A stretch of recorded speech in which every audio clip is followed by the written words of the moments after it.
I don't know if I'd say the one thing, but a big thing that helped me stop overeating at night and constantly thinking about and craving what I considered bad foods was making meals satisfying. So I used to leave out those extras that give food flavor and texture and calories that ultimately make meals physically and mentally satisfying.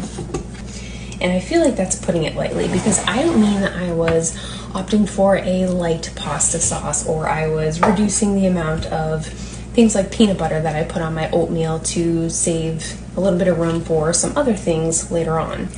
I'm not exaggerating when I say a meal for me. A meal would be like a can of spinach, a can of tuna, and some mustard on top.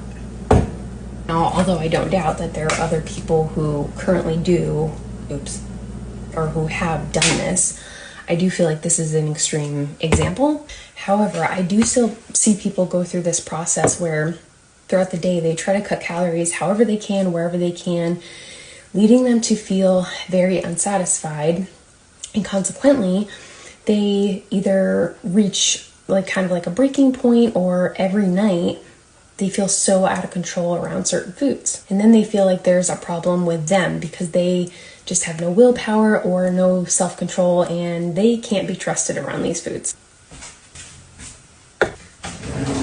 So if you feel very heard right now, like I'm telling your life story, make your meals taste good. And make them in a way that allows you to feel physically satisfied. And I don't just mean full, because you could eat an entire head of lettuce and feel full, but that doesn't mean that you're physically satisfied, if that makes sense.